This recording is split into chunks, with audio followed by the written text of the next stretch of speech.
मैं नरेंद्र दामोदर दास मोदी, दुनिया ने और देश के दुश्मनों ने भी देख लिया, जब सिंदूर बारूद बन जाता है तो नतीजा क्या होता है। जो सिंदूर मिटाने निकले थे उन्हें मिट्टी में मिलाया है। जो हिंदुस्तान का लहू बहाते थे आज कतरे कतरे का हिसाब चुकाया है। जो सोचते थे भारत चुप रहेगा आज वो घरों में डूब के पड़े हैं। जो अपने हथियारों पर घमंड करते थे आज वो मलबे के ढेर में दबे हुए हैं। ये शोध प्रतिशोध का खेल नहीं, ये न्याय का नया स्वरूप है। ये ऑपरेशन सिंदूर है। ये सिर्फ आक्रोश नहीं है, ये समर्थ भारत का रौद्र रूप है। ये भारत का नया स्वरूप है। पहले घर में घुसकर किया था वार, अब सीधा सीने पर किया प्रहार है। आतंक का फन कुचलने की यही नीति है, यही रीति है, यही भारत है, नया भारत है। आज हम एक इस शख्सियत के बारे में बात करने जा रहे हैं, नरेंद्र मोदी के बारे में, जो कि भारत के प्रधानमंत्री है, सबसे बड़े लोकतंत्र की आधुनिक भारत के परिवर्तनकारी नेता की एक राजनीतिक जीवनी के बारे में हम बताने जा रहे हैं। क्या मोदी को एक नए भारत के वास्तुकार कह सकते हैं? नरेंद्र दामोदर दास मोदी आधुनिक भारतीय राजनीति के इतिहास में सबसे प्रभावशाली और महत्वपूर्ण हस्तियों में से एक है। गुजरात के वडनगर में एक चाय विक्रेता के स्टॉल की साधारण सीमाओं से लेकर दुनिया के सबसे बड़े लोकतंत्र के प्रधानमंत्री के रूप में लगातार 3 कार्यकालों तक उनकी यात्रा असाधारण राजनीतिक उत्थान की एक कहानी है। 1947 में भारत की स्वतंत्रता के बाद पैदा हुए पहले प्रधानमंत्री और लगातार तीसरा कार्यकाल हासिल करने वाला केवल दूसरे प्रधानमंत्री के रूप में है। यह एक ऐसी उपलब्धि है जो पहले केवल देश के पहले प्रधानमंत्री जवाहरलाल नेहरू ने हासिल की थी। मोदी ने न केवल भारतीय शासन की रूपरेखा को फिर से परिभाषित किया है, बल्कि एक गहरे सामाजिक और राजनीतिक पुनः संरचना की भी अध्यक्षता की है। उनका कार्यकाल भारत की यात्रा में एक महत्वपूर्ण अध्याय का प्रतिनिधित्व करता है, जो हिंदू राष्ट्रवादी हिंदुत्व विचारधारा के एक शक्तिशाली विकासात्मक और कल्याणकारी एजेंडे के साथ एक अद्वितीय संश्लेषण, एक दुर्जय और अत्यधिक व्यक्तिगत राजनीतिक ब्रांड का सावधानीपूर्वक निर्माण, विघटनकारी आर्थिक और सामाजिक नीतियों का कार्यान्वयन और एक ऐसी विरासत जो एक ही समय में परिवर्तनकारी और गहरी ध्रुवीकरण वाली है। यह रिपोर्ट नरेंद्र मोदी की एक व्यापक राजनीतिक जीवन प्रदान करती है, जिसमें उन ताकतों की आंच की गई जिन्होंने उनकी विचारधारा को आकार दिया, उन रणनीतियों को जिन्होंने उनके उद्देश्य को प्रेरित किया, उन नीतियों की जिन्होंने उनके शासन को परिभाषित किया और उनके नेतृत्व का भारत और दुनिया में उसके स्थान पर अस्थायी प्रभाव। यह उनके करियर को 5 अलग अलग चरणों के माध्यम से खोजेगी। राष्ट्रीय स्वयंसेवक संघ RSS के वैचारिक गढ़ के भीतर उनके प्रारंभिक वर्ष। दूसरा, गुजरात के मुख्यमंत्री के रूप में उनका कार्यकाल।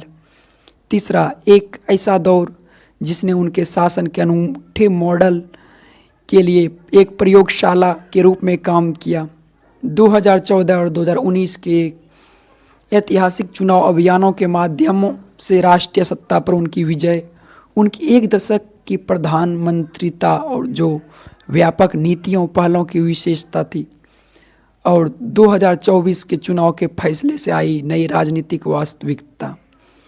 उनके कैरियर के एक महत्वपूर्ण विश्लेषण के माध्यम से यह रिपोर्ट मोदी घटना को समझने और उस व्यक्ति की एक सूक्ष्म समझ प्रदान करने का प्रयास करती है जो नए भारत के प्रमुख वास्तुकार बन गए हैं।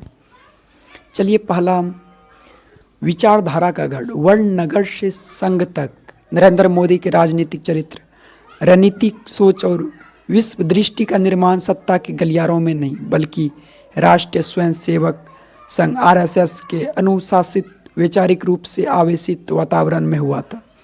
उनका प्रारंभिक जीवन जो साधारण शुरुआत से चिन्हित था और उसके बाद एक पूर्णकालिक आरएसएस आयोजक के रूप में उनके दशक व गढ़ थे जिसमें भविष्य के प्रधानमंत्री को डाला गया था।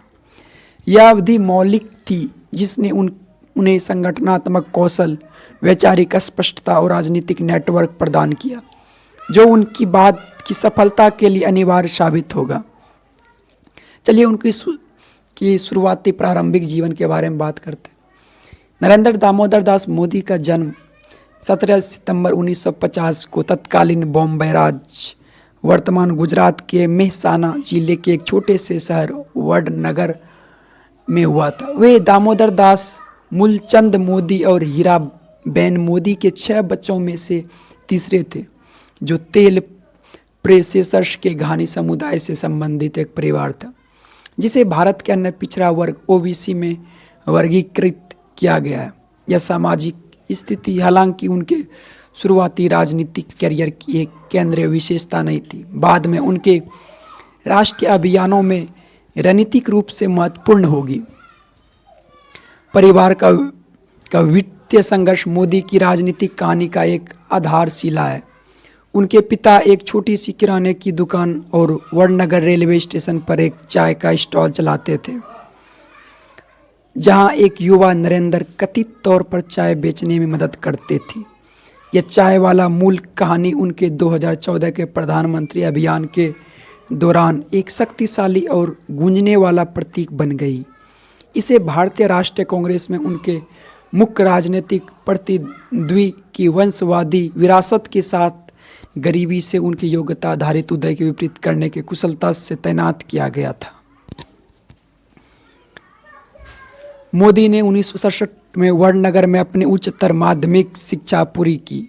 उनके शिक्षकों और साथियों ने उन्हें एक औसत छात्र लेकिन एक उत्सुक और प्रतिभाशाली वाद विवाद करने वाला एक महत्वपूर्ण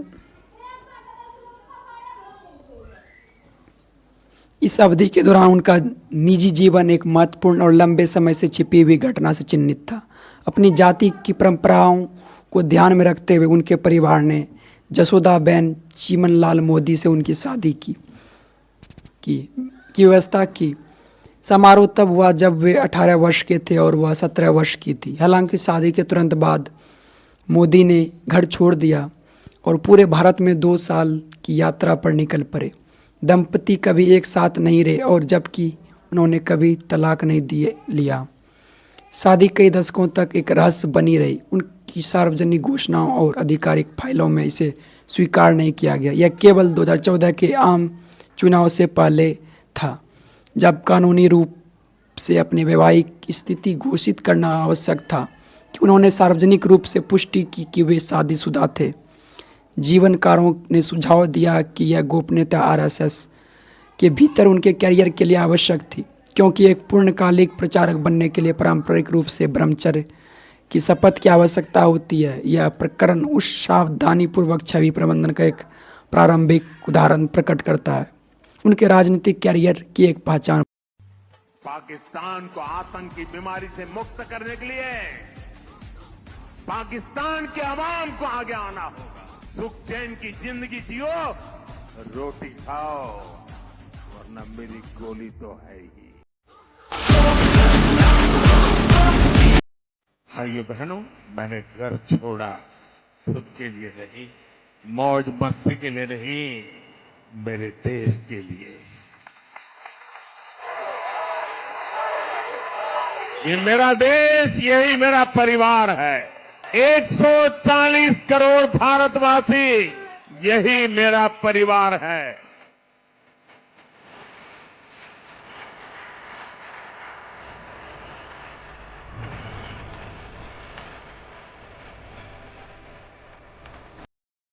आज तक जिसे हमें प्रॉक्सी वॉर कहते थे,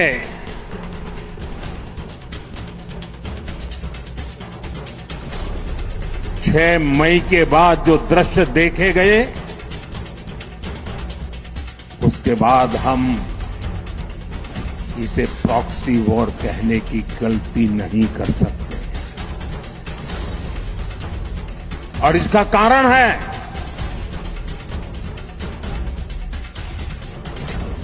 जब आतंकवाद के 9 ठिकाने तय करके 22 मिनट में साथियों 22 मिनट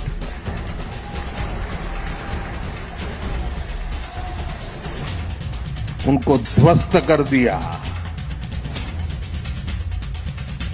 और इस बार तो सब कैमरा के सामने की सारी व्यवस्था रखी थी ताकि हमारे घर में कोई सबूत न मांगे।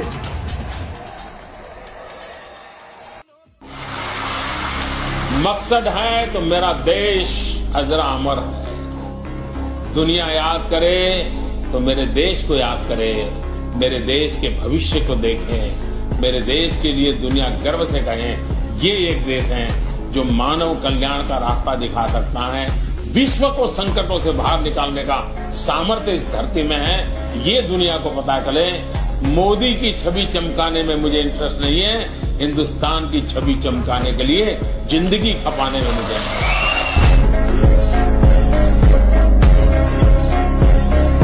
भारत आज रुकने के मूड में भी नहीं है।